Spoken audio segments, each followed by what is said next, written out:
성도님들, 오늘은 이제 이 특별 새벽 기도의 마지막 날입니다. 이 한 주간 동안 매 순간마다 우리에게 참 큰 은혜를 베풀어 주신 우리 하나님께 이 시간 감사와 영광의 박수를 올려보내겠습니다.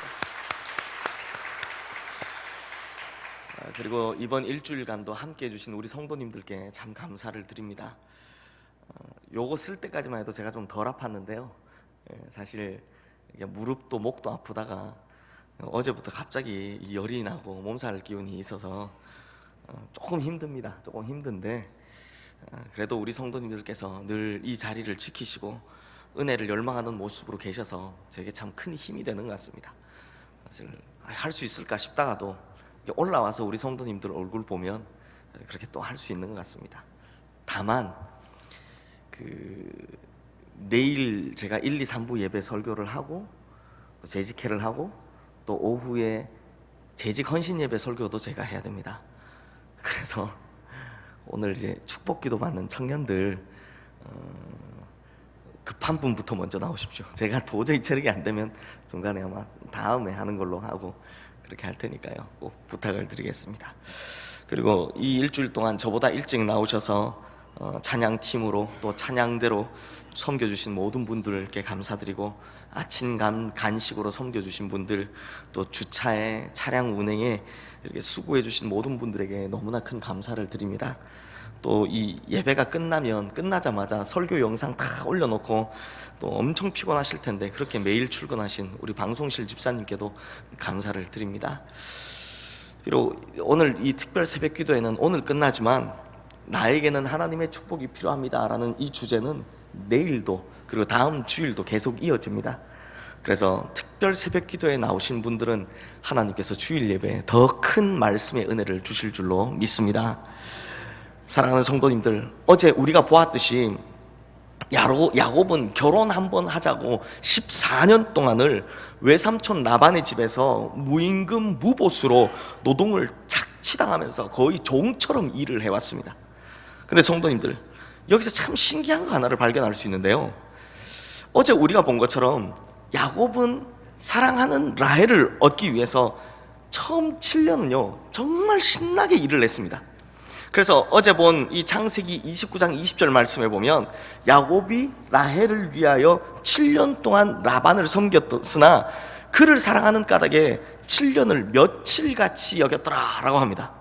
원래 이 성격이 목표 지향적이었던 야곱이 사랑하는 라헬을 얻기 위해서 7년쯤은 아무것도 아니다 이렇게 생각을 했던 것 같습니다.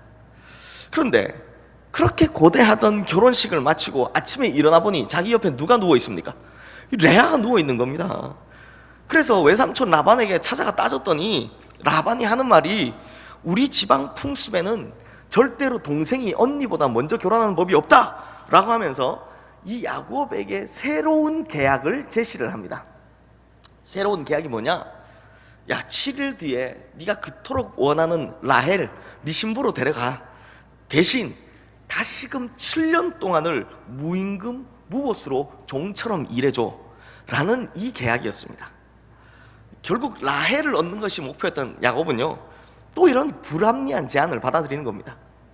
근데 성도님들, 제가 이걸 왜 신기하다라고 했냐면요, 성도님들 보통 이런 시기 되면, 이런 식으로 일을 하게 되면 열심히 합니까? 아니면 뭐 될 대로 되라라고 합니까? 아이 뭐 에라이 뭐 될 대로 되라라고 하지 않습니까?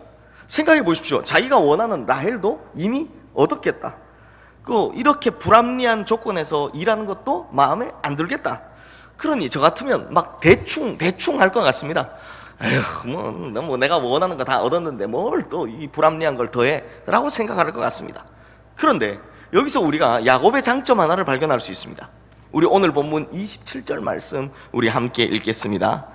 라반이 그에게 이르되 여호와께서 너로 말미암아 내게 복 주신 줄을 내가 깨달았노니 내가 나를 사랑스럽게 여기거든 그대로 있으라. 성도님들, 이 고백은요 야곱의 고백이 아니라 라반의 고백입니다. 즉 라반이 생각하기에도 야곱 보니까 너무 성실한 겁니다. 그래서 야곱 때문에 우리가 잘 살게 되었다, 복 받게 되었다 라고 지금 고백을 하고 있는 겁니다. 그러니까 우리 같으면, 저만 그렇습니까? 저 같으면 대충 뭐 이게 뭐 이따위 거 뭐 대충 하지 뭐 이렇게 할 그 자리에서도 야곱은 참 성실하고 열심히 일했다라는 것을 볼 수 있습니다. 그런데 문제는 이제 지금부터입니다. 야곱이 생각하기에 내가 두 아내도 얻었고 또 첩도 둘이고 아들도 11명이나 생겼는데 내가 언제까지 이렇게 무보수로 종처럼 일을 해야 되나 라는 생각을 했다라는 겁니다. 그래서 외삼촌 라반을 찾아가 외삼촌 저 이제 고향으로 돌아갈래요 라고 이야기를 했습니다. 왜냐하면 그랬더니 이 외삼촌 라반의 가슴이 덜컥 내려앉는 겁니다. 왜냐하면 야곱 때문에 지금 자기가 이렇게 큰 부자가 되었는데 이제 야곱이 가면 어쩌나 싶은 겁니다. 그런데 이 외삼촌 라반이요 사실 야곱보다 꽤가 더 많은 사람 아닙니까? 그래서 야곱에게 이렇게 이야기를 합니다. 오늘 보면 31절 말씀에 보면요 라반이 야곱에게 내가 무엇으로 내게 주랴 이렇게 말씀을 합니다. 내가 무엇으로 내게 주랴. 이 짧은 말에는요 내가 이제부터는 너한테 품삯 쳐줄 테니까 야 너도 고향 가는데 그냥 빈털터리로 갈 수 없잖아. 너도 재산 모아서 금이 한양해야 되지 않겠니? 라는 뜻이 담겨져 있는 겁니다. 그러니 이 이야기를 들은 야곱의 마음이 아주 복잡합니다. 이거 외삼촌 이야기를 듣고 나니 당연히 고민이 되죠. 왜냐하면 오늘 본문에는 안 나옵니다만 창세기 31장 7절 말씀 이 다음 장에 보면 그동안 외삼촌 라반이 야곱에게 10번이나 품삯을 주겠다라고 약속을 해놓고 지금까지 단 한 번도 안 줬기 때문입니다. 10번을 이 말은 10번이 진짜 횟수가 10번이 아니라 그만큼 많이 라는 뜻입니다. 엄청나게 많은 시간 동안 내가 너 품삯 줄게 걱정하지 마 라고 해놓고 단 한 번도 준 적이 없다는 겁니다. 그러니까 내가 무엇으로 내게 주랴 라는 이 이야기가 야곱이 처음 듣는 게 아닙니다. 이미 10번을 했고 이미 수없이 했고 그 중에서도 단 한 번도 이 라반이 약속을 지킨 적이 없다는 겁니다. 그러니 안 줄 것 뻔하지 않습니까? 이번에도 안 주겠지. 그런데 이렇게 진짜 빈털터리로 부모님한테 돌아가기에는 이도 도저히 부모님 뵐 체면이 안 서는 겁니다. 진짜 이러지도 못하고 저러지도 못할 형편이 된 거죠.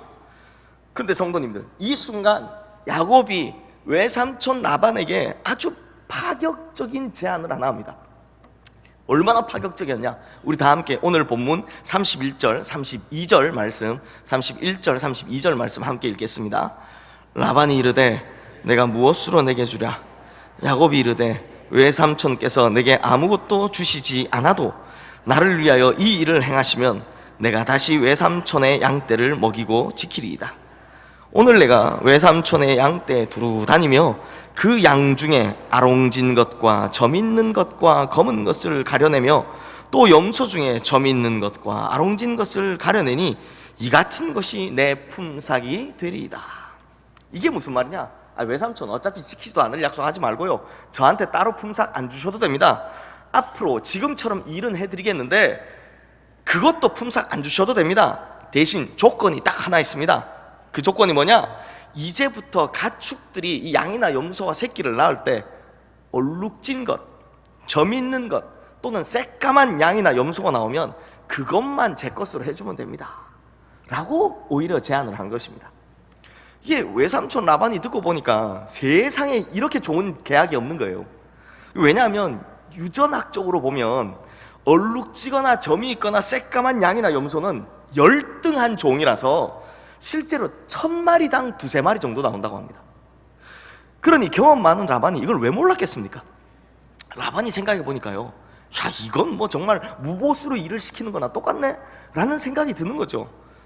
아마 이 겉으로는 표현은 못했겠지만 속으로는 막 엄청 웃었을 겁니다. 게다가 이 외삼촌 라반이 얼마나 약삭 빠른 사람입니까?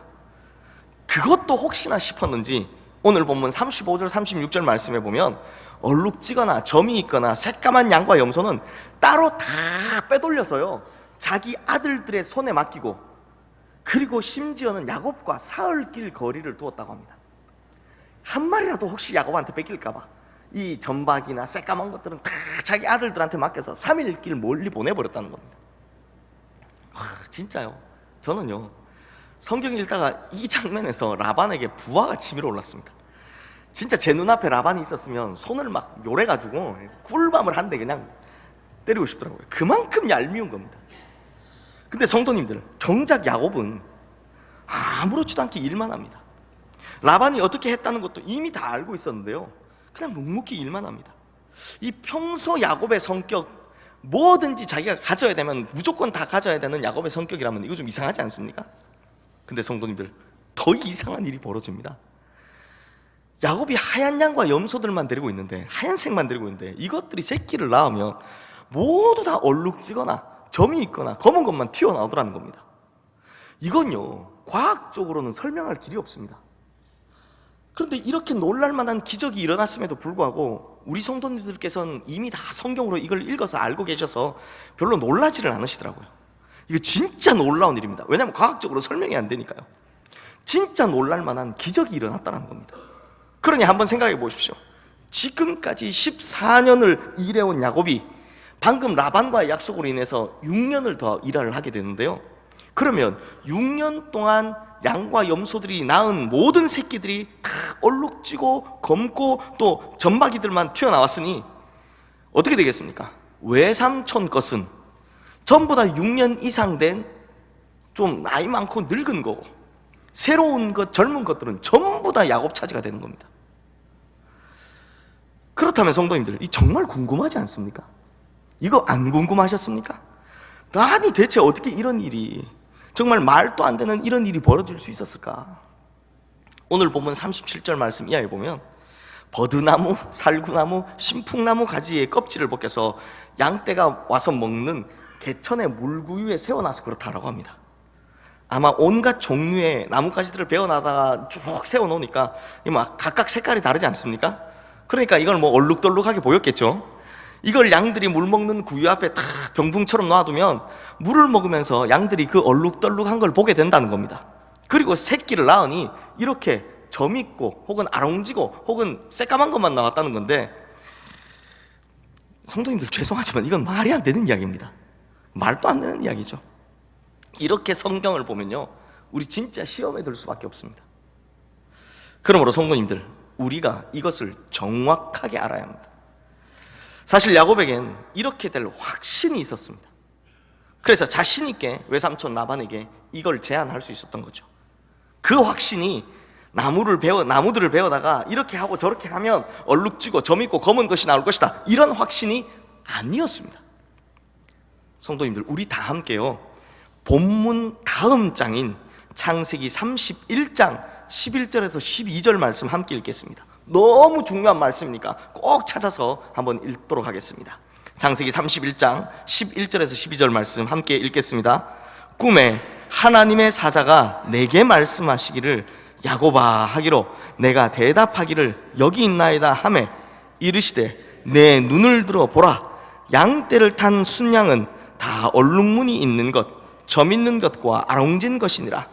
라반이 내게 행한 모든 것을 내가 보았노라. 그러므로 야곱이 이렇게 확신할 수 있었던 것은 하나님께서 보여주신 꿈과 비전이 있었기 때문입니다.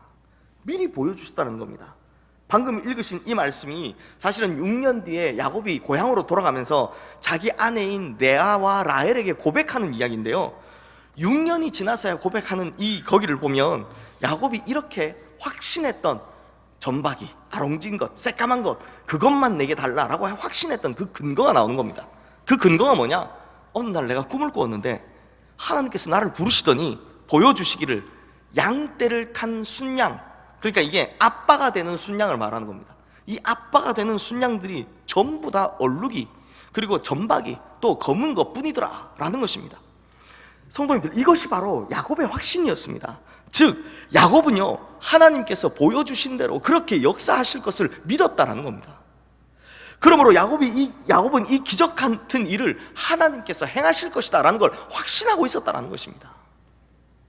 그러므로 성도님들, 우리 인생 중에 기적과 같은 축복을 일으키는 비결이 무엇입니까? 바로 하나님께서 역사하실 것이다 라는 그 확신에 찬 믿음이라는 것입니다. 하나님께서 보여주신 비전대로 이루어 주실 것을 믿는 믿음이 바로 우리에게 기적을 일으키는 비결이다 라는 것이죠. 근데 성도님들, 이 시대는요, 이제는 이 야곱처럼 꿈이 아니라 하나님의 말씀으로 하나님의 비전을 보여주시는 시대입니다. 이 야곱 당시에는 성경 자체가 없었고 지금은 이 성경이 있기 때문에 이 말씀을 통해서 하나님께서 꿈을 보여주시고 비전을 주시는 시대가 되었다는 것입니다. 그러므로 우리 성도님들께서는 이 선포되는 이 말씀, 내가 보는 이 말씀, 내 귀에 들리는 이 말씀을 그냥 흘려보낼 것이 아니라 그대로 이루어질 것을 믿으셔서 하나님께서 일으키시는 기적과 같은 역사를 우리 인생의 순간순간마다 경험하시게 되는 우리 모든 성도님들 되시기를 주님의 이름으로 축원합니다. 사랑하는 성도님들, 야곱은 하나님께서 보여주신 비전에 대해서 확신의 사람, 믿음의 사람이 되었기 때문에 기적의 주인공이 될 수 있었다는 겁니다. 그러므로 우리 성도님들도 확신의 사람, 믿음의 사람이 되시기를 주님의 이름으로 축원합니다. 그렇게 확신의 사람, 믿음의 사람이 될 때 하나님께서는 우리 인생 가운데 도저히 말로는 설명할 수 없는 그런 기적을, 그저 놀랍기만 한 하나님의 축복의 역사를 일으켜 주실 줄로 믿습니다. 이제 말씀을 마무리하겠습니다. 성도님들, 하나님께서 야곱에게 하셨던 것처럼 이런 기적의 축복을 언제 베푸시는지 아십니까? 그때가 언제인지 아십니까? 방금 읽으셨던 창세기 31장 12절 말씀 맨 마지막에 보면 하나님께서 야곱에게 이렇게 말씀하시죠. 라반이 내게 행한 모든 것을 내가 보았노라 라고 말씀합니다. 외삼촌 라반이 야곱을 향해서 14년 동안 속이고 착취하고 힘들게 했던 모든 것을 하나님께서는 다 보고 계셨다는 것입니다. 그리고 그 착취가 하나님께서 인내하시는 한계를 넘게 되자 결국 기적과 같은 축복의 역사를 통해서 야곱을 구원해내셨다는 것이죠. 그러므로 성도님들, 하나님께서 언제 우리에게 이 기적을 베푸시냐고요? 바로 우리가 이런 억울한 일을 당할 때입니다. 우리가 너무 힘들 때입니다. 속임당하고 착취당하고 빼앗기고 내가 너무나 억울하고 힘들 때 하나님은 그때 찾아오셔서 이 기적의 역사를 일으켜 주신다는 것입니다. 내가 당한 모든 일을 다 보고 계셨던 하나님께서 이제는 더 이상 그냥 두고 볼 수 없다라고 판단이 섰을 때 그때는 신원하시는 하나님으로 찾아오셔서 우리의 모든 아픔들을 다 씻어내시고 우리의 모든 손해들을 다 차고 넘치게 채워주시는 기적과 같은 역사로 우리를 구원하실 것이다 라는 것입니다. 그러므로 성도님들, 정말 손해가 극심하고 낙심과 절망이 몰려오는 순간에도 더는 안 되겠다 그렇게 포기하고 싶은 순간에도 우리는 하나님께서 보여주시는 비전을 바라봐야 할 줄로 믿습니다. 하나님께서 보여주시고 들려주시는 이 말씀을 전적으로 의지해야 할 줄로 믿습니다. 그렇게 환경에 눌리지 않고 마음속에서 들려오는 절망의 소리에 지지 않고 자신 있게 확신에 찬 모습으로 나간다면 신원하시는 하나님께서 말로 다 표현할 수 없는 위대한 기적의 역사를, 또 엄청난 축복의 역사를 일으키시어 우리를 위로하실 뿐만 아니라 그때는 우리로 풍성하고 충만하게 채워주실 줄로 믿습니다. 이 시간 우리 다 함께 찬양하고 기도하면